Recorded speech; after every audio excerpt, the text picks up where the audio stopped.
is part 2 of our 2 episodes with Andrew. If you missed part 1, you might want to go back and take a listen to last week's episode. Enjoy! Hello and welcome to Beyond the Buyout. This week I am super excited to be joined by Andrew Hulbert, who grew a business from his bedroom into one of the UK's fastest growing companies in the UK. In just 9 years, he scaled the company to over 500 people, winning more than 40 awards and delivering £250 million in contracted services. He went on to create a $100 million in exit value for the business, which generated significant value for all. And today, Andrew spends his time sharing his story to inspire others and shape the future of entrepreneurship. Were there any moments where your personal brand and the company brand ended up clashing? No, I was in a very fortunate position that really my personal brand became the company brand. They were completely inseparable. There are problems with that when you come to exit because of that thing. I was going to ask you about that. But everyone knew me as Pareto and everyone knew Pareto as me. It was at one. Partly why my life was 120 hours a week of working was because I had no personal life. My whole thing was just Andrew is the Pareto brand. Now, what was wonderful is when you build your own business, you set the tone. Your values that you want to have are what the business has as its values, and you get to make the decisions. Now, look, my values are social-led, social mobility, looking after people. We had some low-wage workers in our team, so we wanted to make sure that they were supported. I'd seen my mum work in Sainsbury's and my dad in a factory for 40 years. I'd seen what low-wage workers had been treated like and what the challenges that brought.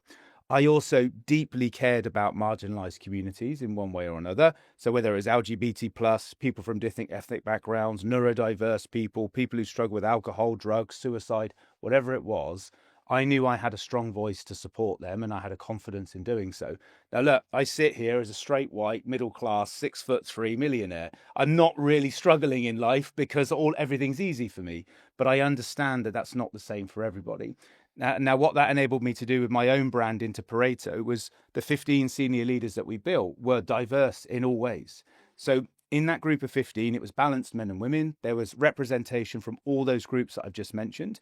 And diversity, by the way, isn't just the colour of people's skin. It's the experiences that they've been through. And we used to very nicely call Pareto the home of the broken. So basically, if you've been done over by someone or you've had something bad happen to you in life, you come to Pareto, and as a collective, we are stronger. Now, what really worked for me with that is we had 500 odd staff before I exited. Of those 500 staff, any of them who had insecurities could look up at the very top of the business and the shareholders of the business and see those same insecurities in a leader.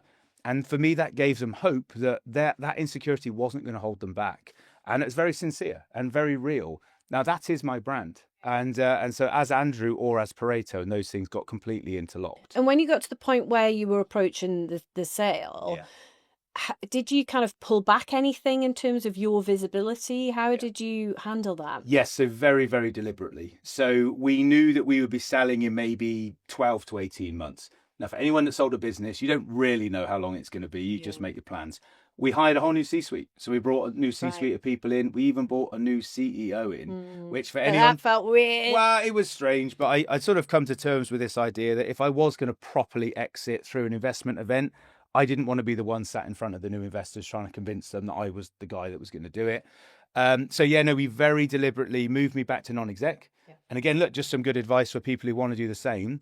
They moved me to non-exec. We exceptionalized my salary. So it meant then that we were able to bring someone else in on a good salary to run the business. Didn't cost the P&L any more money. I was now only a project non-exec person. I wasn't running the business day to day. So then when we came to the exit and with the investors, yes, I was there and I was in the room, but I was secretary. But also what I committed to do was stay on as a non-exec after the business. And you're still doing that, aren't you? Still do that now. I'm an investor in Pareto now. I still own 7%. Pareto's approaching an £80 million business today. It's a good investment. And honestly, the best money I will make in my life is through these investments that I've made through this vehicle that I've done. So, that just worked for me. But what it meant was the personality of Pareto was still there, but I just wasn't front and center. And another thing we did, we took me off social media for the business. So I still had my own social media, but it wasn't about Andrew. And it was about then when investors were looking at us, they could see that the other people were running the business. It wasn't just And about they me. were the front and center, I guess, at that point. And that was a very deliberate decision to show that we could step back. And yeah, I'm nearly 3 years into that journey of being stepped back. For anyone who sold a business, it is hard to see decisions being made differently to what you would have done. But I always go back to The Simpsons when Bart sells his soul to Lisa in one of the Treehouse of Horror episodes. You've sold your soul. You've got your money. You just have to deal with what's happening now and keep smiling. Very wise, very wise. When you did have that exit, because I guess you would have been a lot more hands-on right up to the lead up of the sale, and now you are officially sort of hands-off and on the outskirts. Did you ever have a bit of an identity wobble that you are not Andrew Pareto? Honestly, I can say no, and I'm sorry to not be sorry to not be relatable in that point. I was very deliberate in all of my actions. I knew what I was doing. Maybe one of the reasons was I worked with a business psychologist, a guy called Stuart from Pern Candola, shout out to Stuart, for about 6 weeks. And we had 6 sessions where I had a completely open, almost therapy type relationship. Was this after you'd left? No, before okay. The event was done. And really, so Stuart is many things, but yeah, a psychologist is one of them. So I just was completely open with him. I said, here's what I'm feeling. Here's my highly strung feelings. Here's how it's going with my family and my friends and all that sort of stuff. And it was a business consultation, but it was a really deep one. And he wrote me a report afterwards that said, Andrew, I've listened to you for 6 weeks. Here's what I know about you now. And I sometimes get that out again to read it, just to sort of catch myself where I am today versus then. Stuart prepared me that I was very highly strung. I would not trust anybody. And he's like, the reason you don't trust anyone is because you're insecure. And actually, that's a really deep thing, because I could never take anyone on face value because they were going to try and take away this sale and this money that I was going to try and create in the future. And he also talked to me about Olympians who get the gold medal and face depression often afterwards. Because the analogy he uses is the gold medal or the big exit or the multi-million-pound exit is an island. And you are swimming towards that island. And at the start, you can't even see there's an island there. You get closer and closer. You're swimming harder and harder. You're trying to push everything else out the way. That's your insecurities. But one day you're going to get there. And what happens, Andrew, when you get to that island?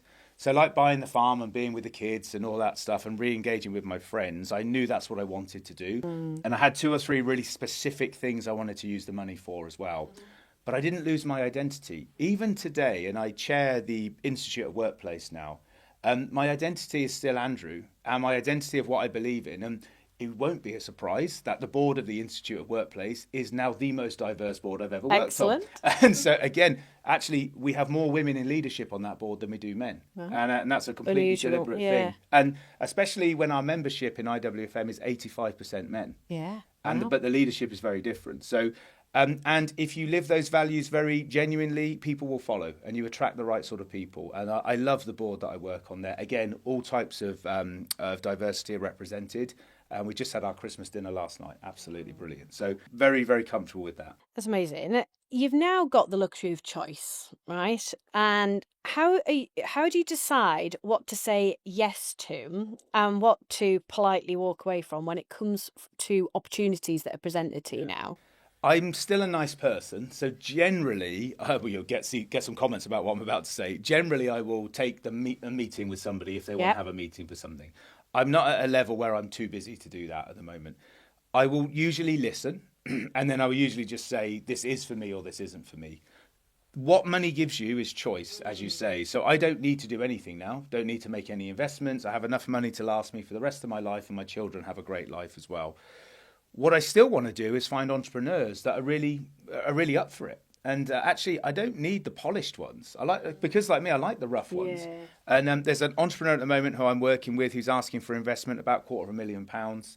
And we've made an offer on that. Now, actually, he's not corporate. He's not media trained. That's probably why you like it. And he's none of the things. But that raw emotion and drive, I know he's going to do it. I know he's going to do it. And I know in the future I will feel brilliant that I've given him that opportunity. And look, I may get £1 million back for my money one day. You may not. Who knows?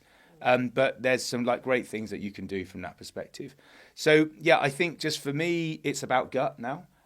I'm not getting this balance perfect. So I'm telling a nice story, but I'm trying to prioritize the children. So being back with the kids every morning is my priority now. Sometimes November is a very busy time for people like us. Yeah. We're out at awards all the time in the Groves now on Park Lane. It sounds wonderful. Every week. I mean, I did 5 nights in a row, 2 weeks in a row. Doesn't surprise me. And but because I will push myself to the extreme, every single night at around 11, 12, 1, I would drive home, which is nearly a 2-hour drive. So then I'd be home at maybe 2, 3 o'clock, go to sleep. Kids would come in at 7, not having 9 hours sleep, do the cuddle in the morning, be less of a nice person because I'm exhausted. Now, look, when you've done that 4 or 5 days in a row, that is tiring. And there's only so much you can do. So I'm really, really working hard on that balance because I don't want... I feel I have a responsibility and a want with the kids at the age they are to spend as much time as I can with them. Now, I also understand as they get older, especially my daughter, I won't be as cool as I am at the moment. So when I say, hey, do you want to come and drive the 300cc quad bike, which she says yes at the moment too, that won't be the case forever. So now it's all about gut. And when you don't have the pressure of money, you can be really deliberate around what you do and what you say no to. But if there's a great opportunity, certainly like media-wise, like when you said, hey, come up to Newcastle, every day of the week, I'm going to come up and do that because it's an amazing opportunity. Yeah.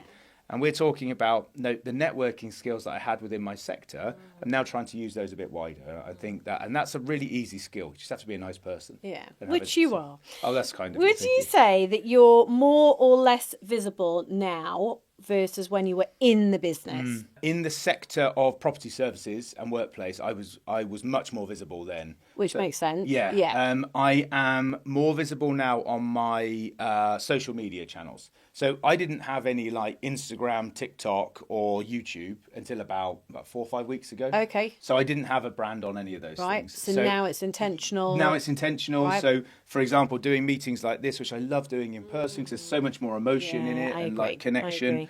Although this is an audio mainly podcast, but cutting some of these clips up, sharing them on socials, linking them back to the podcast, wonderful. So I'm much more visible on that. My LinkedIn has changed a bit now because it was predominantly workplace stuff. I'm very deliberate that my persona as Andrew, the entrepreneur, is one thing over here on sort of the softer socials. But the LinkedIn stuff for me is still about being very professional, representing the Institute of Workplace. But I post a lot less than I used to. But I'm not necessarily trying to gain followers or make connections now. I've hit my 30,000 limit on LinkedIn, which is quite annoying, actually. Yeah, I've got to say 400, 500 people that I now need to go and remove them to be able to add them as connections. I don't know if I need some extra special thing or whatever. But really, I'm now sort of separating. LinkedIn is very business heavy. And all of my softer socials is where I'll be a bit more honest. I'll maybe swear a bit more and I'll do all that sort of stuff. But I don't want to be disrespectful to the Institute Workplace as the chair because I have a persona for them. And I still own Pareto in some respects. So I still have to be respectful to that deal that was done on that. One of the things I really like about you on LinkedIn is how supportive you are of other people. Oh, yeah. So when we did our Get Known Club launch a couple of weeks ago, I noticed that you'd reshared some stuff and said this is great and had done that. And I think that's lovely. And lovely, that's a bit of a fluffy word, but I think that's really meaningful when people do that and they're able to use their profile to encourage and support other people. Yeah, so I see you doing that a lot. Yeah, I do, and that's very sincere. The only thing, my impressions on LinkedIn are rubbish these days. I can help you with that. Whatever happened to the algorithm? There's a few things that you could be doing on LinkedIn. Because I think a lot of women at the moment say the algorithm has destroyed female posters on LinkedIn.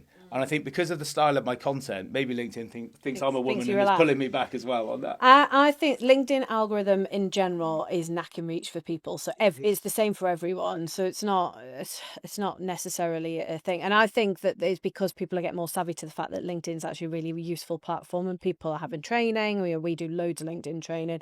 So people are just getting to use the platform more, which then means it's a little bit more crowded in terms of the feed.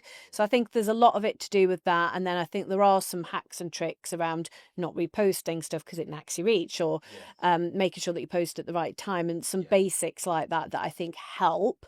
But I think we're never going to see those days where we were easily getting massive amounts of impressions on quite basic posts. I think they're gone. What I see is it will limit my impressions to about 30,000 a week, roughly.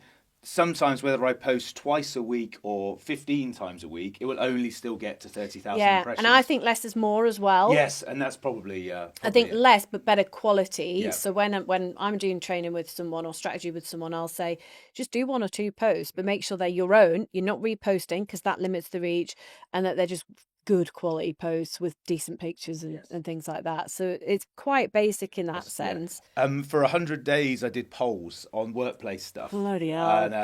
And I just scheduled them all in advance. Yeah. It's really easy. And I had 20,000 responses on those polls over the 100 days. So create a report out of it. I should do. Yeah. I did a poll that said, it was at the end, I said, I did a poll. Did you find these useful? Like, please stop this now, Andrew. This is killing What us. was that, 93%? Yeah, no, I think it was about 30% said, please stop now. What I need to do is take those 100 polls, write them all down in terms of what the answers were, and just stick it into AI on deep research function and see what it says. Because there's some really good learnings from those. Shout. But predominantly they're in the workplace sector because that's what I'm representing with IWFM and things. So. But still hugely relevant. For founders that want to exit at some point, what do you think they should be doing with their personal brand now that's going to actually help them? For founders that are going to exit in the future, just be very aware that when someone buys your business, they're going to spend hundreds of thousands on due diligence. And some of that is commercial, marketing, and like reputational stuff. Mm-hmm.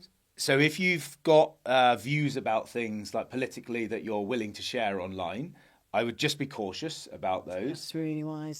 If there's anything, I don't know, you've written something nasty under someone's post because they've been nasty to you or whatever, I'd just back away from all of that. Someone will find it at some point. And look, with AI now, the search for it, I was working on a Wikipedia page with a company, and they went and found every single link that I was linked to. There's like 500 links on the internet, stuff that I didn't even know about, and that they'd found out through that wiki process.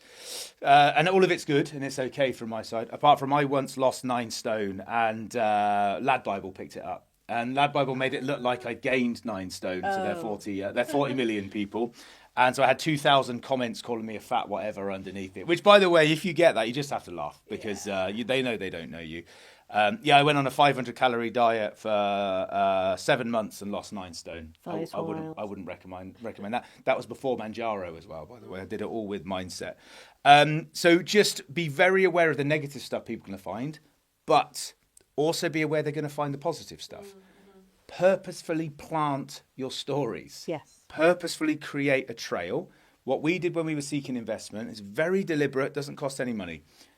Anytime we won a new contract, and we had amazing brands. So like big customers for us, Twitter, ASOS, Deliveroo, Facebook, Netflix, Amnesty International, London Zoo, amazing brands. We would go to them and say, hey, can we do a press release that we're working together? Now, the word press release can scare lots of people. Yeah. This is good advice again. The press release literally just said, we are working together. That's all it said. Doesn't know how long, doesn't know when you start, doesn't know when it finishes, don't know how much it is. And we'd ask them for a picture so that we could literally post their picture that they were happy with and we were working together. We'd then write our comment and their comment and just send it to their PR and say, look, this is completely neutral. It doesn't even say you think we're good. It just says that we're working together. But I remember Kazoo, the car company before it went bust, we worked with them. And they had the most amazing pictures for like the press releases and stuff, which we were able to use. So we just started leaving this trail of breadcrumbs so that when people started going back and the commercial due diligence was going back to look for stuff, there's a Kazoo story, there's a Twitter story, there's really a London Zoo story. High quality, credible, great pictures, great LinkedIn. And we'd make sure all of our team members would go and repost it and all that sort of stuff, limiting their own reach. No reposts. No, but working for the business. Yeah. And it was totally deliberate. So that when people, and we had a chairman that really was like focused on this area as well. This thing doesn't cost anything. Go to those few customers, but you don't have to get them to give away any secrets. And PR generally doesn't want to in bigger organisations. I remember Amnesty International, it took us a while because they're saying, we don't know if you're a good organisation. We don't even want to be seen in the same press release as you. Now, they did in the end, and we had a great relationship with them, and there was never a need to worry for Pareto. But, those things are real. Again, good personal branding stuff. Look, whoever it is that's doing this, make sure you're the one that does the quote. Yeah. Don't let anyone else do the quote. And again, go back and look at Pareto's LinkedIn. You'll find a template. Template's really easy. And it's just very basic. And that's what you need to leave behind. That is great advice.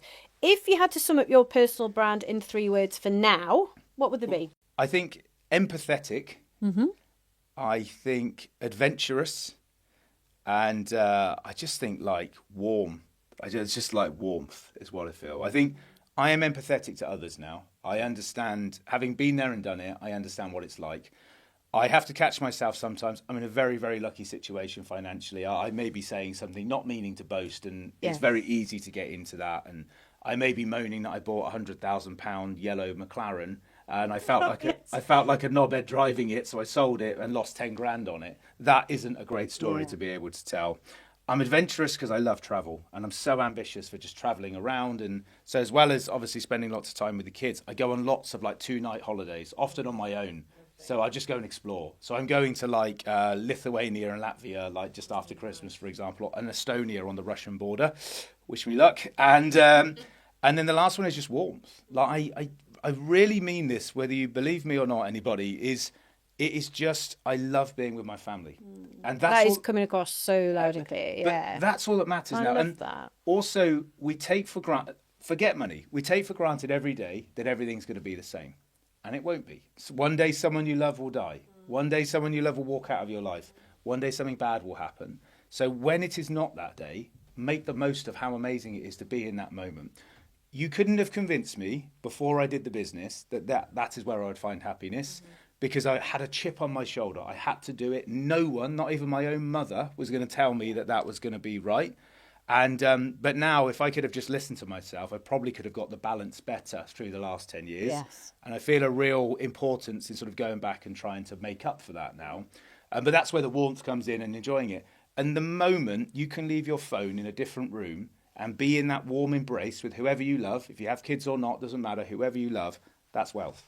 And that's what success feels like. And I think that's a perfect way to end our conversation. If anyone watching or listening hasn't come across you before, where's the best place for them to find you? My best social is probably Instagram. That's the one that's growing the best. So _ Andrew Hulbert or LinkedIn. I won't be able to friend request you because of my connections. But you can follow me. But you can follow me and get me in the comments on there. But Fab. And we'll put those links in the show notes to make that super easy. Thank you for listening.